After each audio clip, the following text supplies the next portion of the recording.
examples of summation notation. Don't forget this is our starting value. It doesn't have to always start at 1, it can start at any number, and it always goes up by 1, so it'll be 2, 3, 4, 5, 6. So all we've got to do here is to substitute k equals 2, and we get 2 times 2 plus 1, always plus.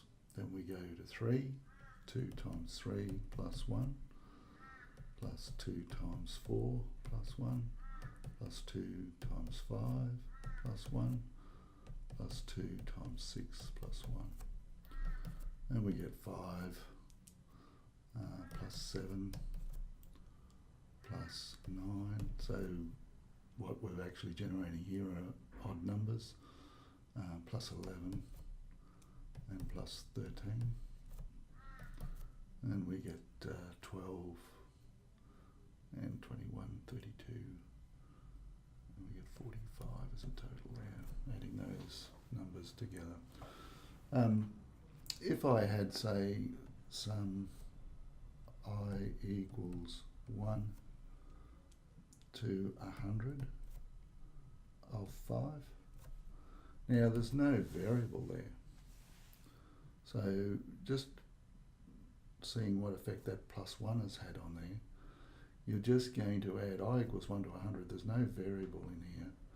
So you're going to go 5 plus 5, so that's when I equals 1, I equals 2, plus I equals 3, plus 5, and you're going to have 100 of those. So 100 times 5 will be equal to 500. So just the number without a variable here just means you can multiply by the number that there are. Okay, what do we, this second example here, we've got 1 on 2 minus, then a plus, then a minus, then a plus. So our pattern looks like it's going plus, minus, plus, minus, plus. And we've got fractions, and we're going to come up with some summation notation here. And these are all powers of 2. So this will be, the numerator doesn't change, so it'll be 1 over 2 to the power of, let's use, what have we used? So we'll use n to the power of n. So n equals 1. Now that will generate 1 over 2. And we're going to go, by the look of this, dot, dot, dot means we're going to go to infinity.